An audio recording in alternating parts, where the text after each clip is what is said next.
Oke, Assalamualaikum warahmatullahi wabarakatuh, mahasiswa semua ya.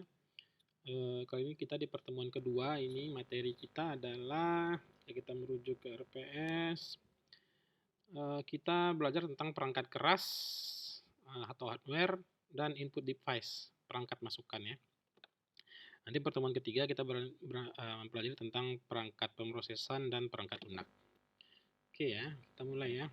Perangkat keras. Nah, jadi kemarin Anda sudah mengetahui tentang apa itu sistem, apa itu informasi, apa itu manajemen, dan apa itu sistem informasi manajemen. Jadi esensinya adalah sistem itu semua yang terlibat ya, semua yang terlibat di dalam sistem itu, apapun itu, objeknya, subjeknya gitu ya, pekerjaannya begitu, pemrosesannya begitu, itu adalah masuk ke dalam ranahnya sistem.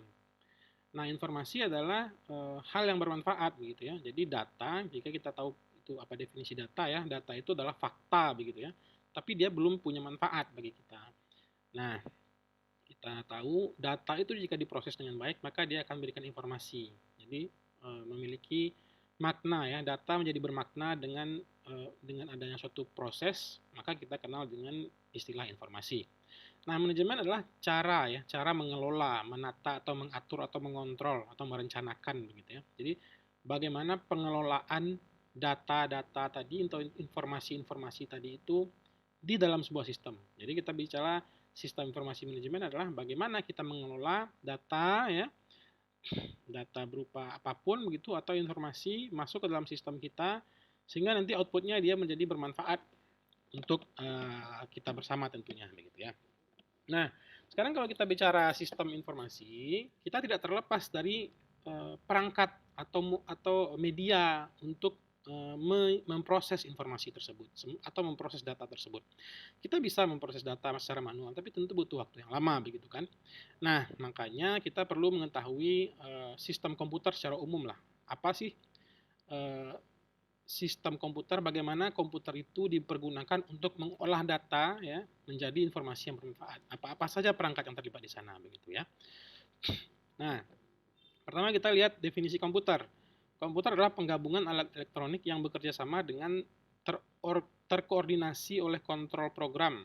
Hasilnya memiliki fungsi dan kemampuan tertentu begitu ya. Oke. Jadi kita bisa bilang komputer ini adalah sesuatu yang menerima input ya. Jadi alat elektronik, ada arus listrik di situ begitu ya. Kemudian dia terkoordinasi atau ada terkoordinasi ya, ada sebuah kontrol yang mengkoordinasinya. Kemudian dia memiliki fungsi dan kemampuan tertentu. Nah, jadi kita bisa bilang suatu sistem ya, komputernya masuk sebuah input, diproses input itu di dalamnya keluarlah sebuah output. Contohnya adalah Anda mengetik melalui keyboard ya, itu inputnya. Nanti input Anda itu diolah oleh komputernya. Oh, ini huruf K, oh ini huruf J, oh ini huruf Y begitu ya. Nah, oh ini huruf O, nanti dikeluarkan di monitor berupa output tulisan yang Anda ketik. Nah, itulah sistem bagaimana komputer bekerja. Jadi dia menerima input dari Anda atau dari sistem lain atau dari komputer lain, kemudian dia mengolahnya dan dia menampilkan sebuah output begitu ya. Nah, ini kita lihat kemampuan dasar komputer di sini.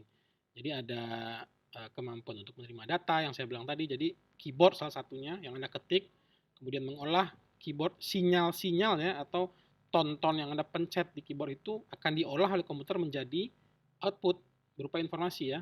Ada huruf K-nya, Anda tulis menjadi bermakna, misalkan nama Anda di dalam outputnya begitu ya. Dari input yang semua data-data saja begitu. NIM Anda dari angka-angka saja, jika dikombinasikan, diolah menjadi suatu urutan, maka dia menghasilkan suatu informasi, itu NIM Anda, NIM seseorang. Gitu ya.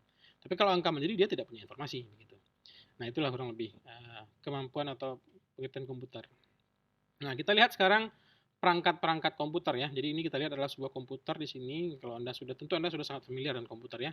Jadi ada monitor begitu ya, ada disk drive atau floppy disk. Jadi untuk menyimpan datanya, si komputer ini perlu dia suatu drive ya, suatu disk drive di sini salah satunya. Kemudian ada printer, ada CD-ROM di sini untuk menyimpan datanya juga. Ada CD drive untuk membaca data yang disimpan dari CD-ROM begitu ya.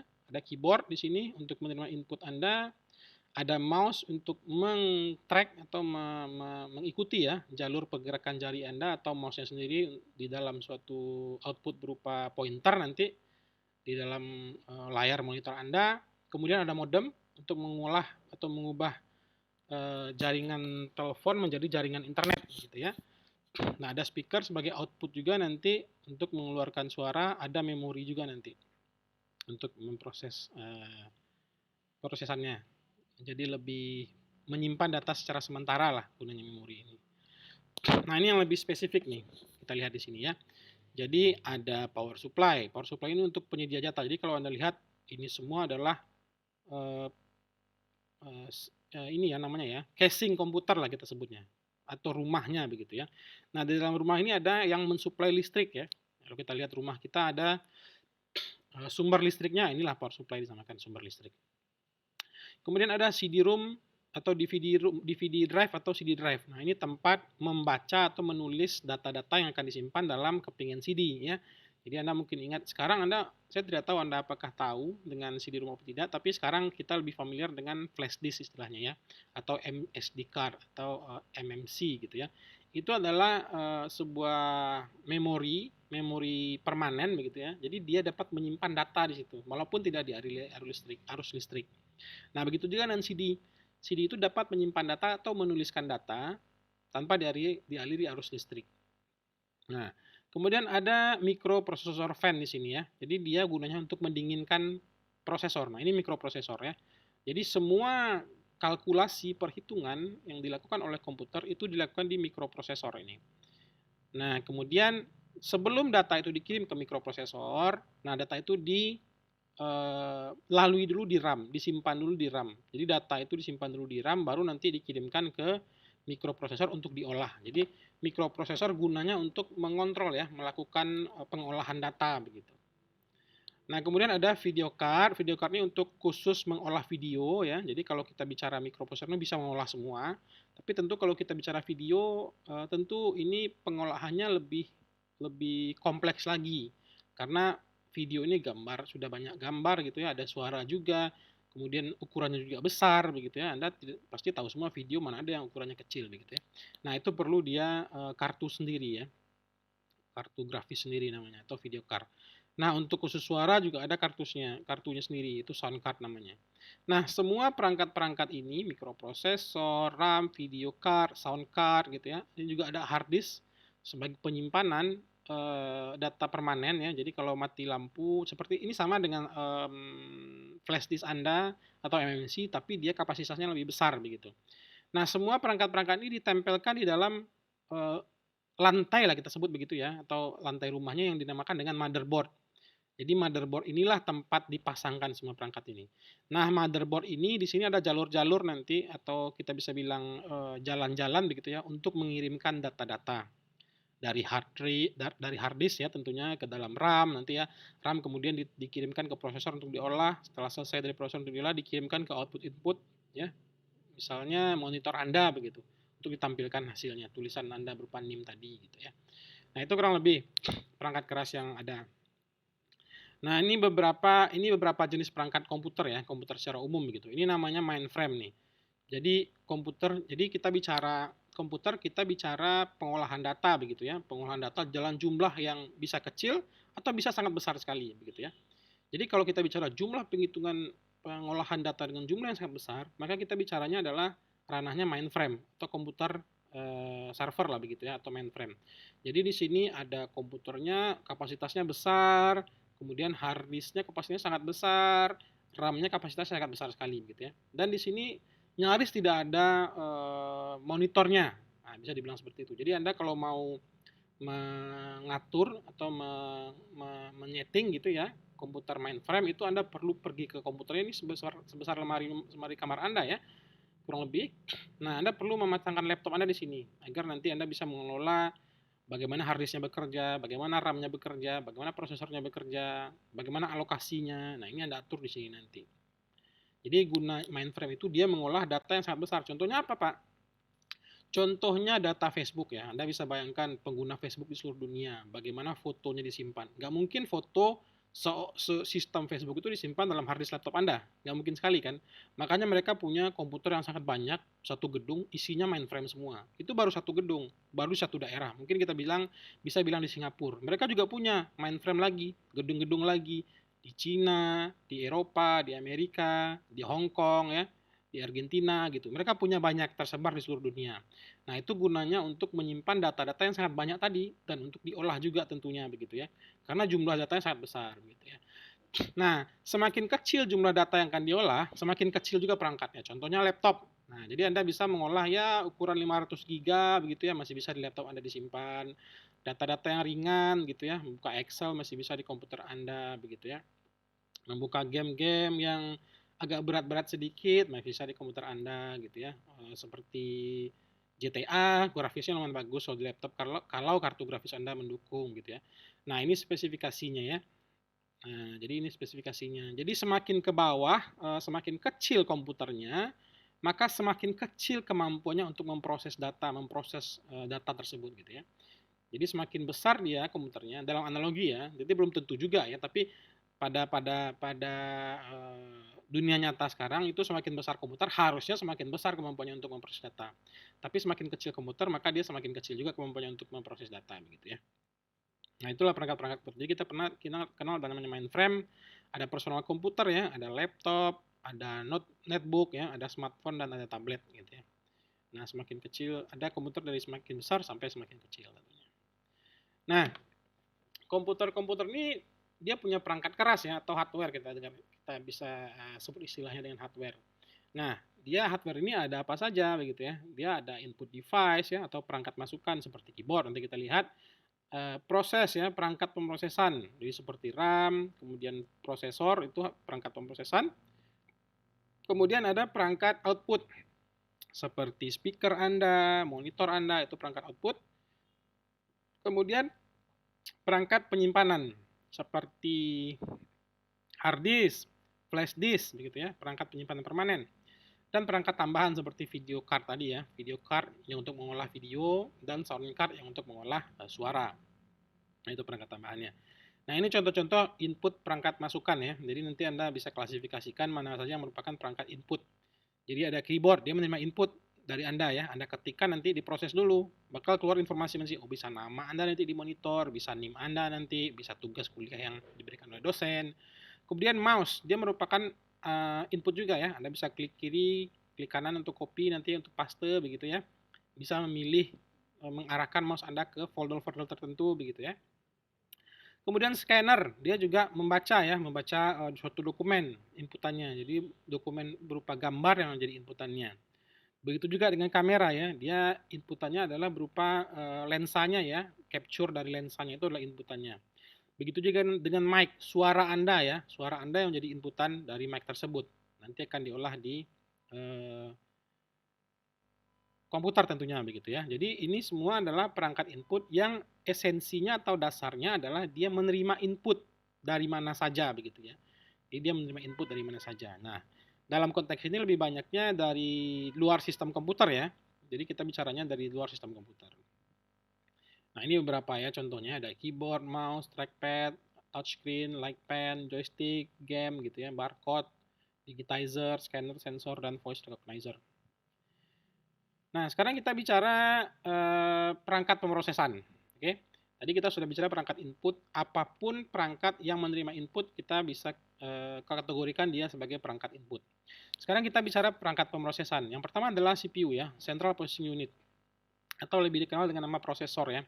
Dia adalah perangkat keras komputer yang sangat penting dalam memahami dan melaksanakan perintah dari perangkat lunak. Jadi kita bisa bilang begini, kalau kita bicara komputer tuh hanya tahu arus listrik 0 dan 1 ya. Arus listrik nyala atau padam, nyala 1, padam 0 gitu, nggak ada arus listrik 0 gitu. Dialiri ya. Jadi artinya di dalam prosesor ini begitu ada banyak transistor ya.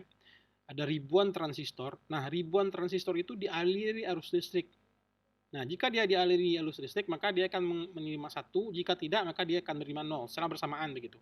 Nah, jadi mekanisme itulah yang digunakan oleh prosesor untuk mengkalkulasi suatu data begitu ya. Nah, kurang lebih seperti itulah. Jadi kalau Anda bisa lihat secara teknisnya memang seperti itu, data itu diolah komputer hanya tahu nyala arus listrik, nyala atau padam atau 0 atau 1 ya. Atau lebih dikenal dengan istilah binary, bahasa binary. Jadi komputer hanya mengerti bahasa binary karena mereka tahunya cuma arus listrik. Tapi itulah yang dikonversi nanti menjadi bahasa pemrograman. Nanti kita lihat di belakang seperti apa bahasa pemrograman. Nah, Kemudian memori random access memory ya. Jadi memori yang dia penempat. Jadi kalau kita bicara memori dengan hard disk ya, perbedaannya adalah hard disk ini dia menyimpan data secara permanen. Kalau memori dia menyimpan data jika ada arus listrik dan jika dia diperlukan.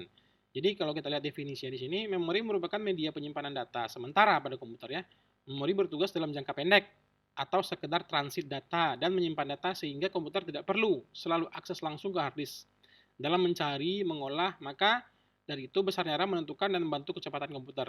Nah, jadi kita bisa bilang begini seperti ini. Jadi Anda punya sebuah penyimpanan gudang sangat besar begitu ya. Nah, gudang Anda itu Anda tentu tahu ya apa-apa saja barang yang sering dibeli oleh pelanggan Anda di kedai Anda di depan gitu ya. Jadi gudang paling belakang nih. Nah, di tengah-tengah di depan perusahaan Anda ya atau toko Anda begitu ada warungnya begitu ya. Orang yang sering beli apa saja. Nah, di antara gudang dengan warung Anda itu ada di tengah-tengah. Nah, Anda taruh barang-barang yang sering dibeli orang di sana. Jadi kalau di stok di warung Anda kosong, Anda bisa ambil ke sana begitu. Nah, itulah kategori kita analogikan RAM seperti itulah. Jadi warung Anda tadi itu prosesornya nanti dia mengolah data, dia mentransaksikan data seperti itu ya, mengolah data dan datanya. Jadi bisa dibilang RAM ini penyimpanan di komputer dia adalah penyimpanan sementara ya untuk meningkatkan performa dari prosesor itu sendiri gitu. Nah, tadi kita sudah bicara prosesor, kita bicara RAM, sekarang kita bicara video grafik. Jadi kalau kita bicara cuman angka-angka saja, tentu prosesor dapat mengerjakannya dengan mudah. Tapi jika kita bicara video ya, video itu dikonversi lagi menjadi angka, itu sangat besar jumlahnya, sangat rumit pengolahan datanya, maka kok biasanya prosesor sangat kesulitan untuk mengolah data video.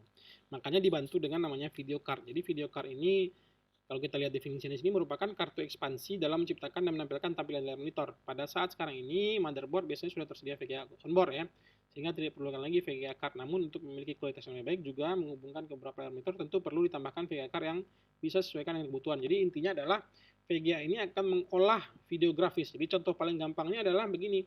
Anda yang sering main game begitu ya, jika Anda ingin menampilkan kualitas game Anda yang sangat bagus di monitor seperti near nyata gitu ya atau mendekati hal nyata begitu, pergerakan anginnya begitu ya, misalkan Anda lihat rumput ya, misalkan main main GTA lah. Terus Anda ada sebuah pohon di sebelah kiri begitu ya. Terus datang angin. Nah, pergerakan angin itu gaya pergerakannya itu betul-betul nyata. Nah, itu Anda perlu pemrosesan atau video card yang bagus. Nah, itulah yang tidak mampu diproses oleh prosesor dengan maksimal begitu ya. Kita bilang maksimal saja lah. Jadi prosesor bisa proses tapi tidak secara maksimal. Jadi jika kita ingin melihat kualitas sangat-sangat bagus dari video grafis itu, maka kita perlu menggunakan video card gitu ya atau video graphic card atau VGA. Nah, ini dia motherboard. Jadi dia adalah tempat dipasangnya semua perangkat-perangkat seperti prosesor, RAM, hard disk, video card, sound card gitu ya. Kalau kita lihat definisinya di sini motherboard ya, disingkat dengan MOBO merupakan papan sirkuit utama tempat berbagai komponen elektronik, prosesor, memori, slot VGA saling terhubung dan memiliki chip BIOS, jalur-jalur dan juga konektor sebagai penghubung dari masing-masing perangkat yang terpasang. Jadi slot-slotnya ada di sini nih, Anda bisa lihat nih. Nah, ini untuk prosesor di sini. Ini biasanya untuk RAM ya. Kalau yang saya pernah pakai ini untuk RAM. Jadi ini tergantung dari manufakturnya sendiri ya. Kalau di sini kita lihat ini harusnya RAM di sini. Ini untuk VGA di sini biasanya nih. VGA, ini bisa dua VGA-nya mungkin. Ini untuk sound card-nya mungkin ya. Nah, jadi ini untuk slot-slotnya ya. Jadi ada jalur-jalur kalau Anda lihat di sini ada, nah kecil-kecil ini adalah jalur menghantarkan arus listrik ke masing-masing komponen tadi. Jadi motherboard inilah tempat dipasangnya semua perangkat dan dia bisa terhubung begitu. Nah, power supply kalau kita lihat definisi di sini merupakan perangkat keras komputer yang berfungsi sebagai penghantar arus listrik dan daya begitu ya. Kontrol voltase pada perangkat keras komputer. Jadi casing unit merupakan wadah tempat untuk menempatkan beberapa perangkat utama komputer seperti motherboard, VGA, prosesor, dan beberapa perangkat lainnya termasuk power supply. Jadi power supply ini yang menyediakan arus ke dalam arus listrik. Jadi kalau kita lihat arus rumah itu kan arus listrik AC itu. Nah, di power supply juga dia dirubah jadi arus listrik DC gitu ya. Jadi kalau arus listriknya arus listrik kuat, komputer Anda bisa meledak. Jadi yang diterima di situ karena dia arus listrik lemah, makanya dia perlu power supply untuk salah satu fungsinya adalah mentransformasikan arus listrik tadi begitu ya. Nah, kemudian kita bicara output device. Nah, itu tadi nanti kita bicara pertemuan ketiga ya, berarti output device. Nah, itu tadi input ya dan perangkat pemrosesan. Nah, silakan nanti Anda lanjutkan dengan resume Anda membuat video di YouTube nanti ya. Atau tugas detailnya nanti saya sampaikan di masing-masing channel komunikasi kita. Nah, demikian untuk pertemuan 2 ini. Jika ada pertanyaan silakan disampaikan melalui kanal kita, kanal resmi kita ya. Demikian pertemuan kita. Saya ucapkan terima kasih. Assalamualaikum warahmatullahi wabarakatuh.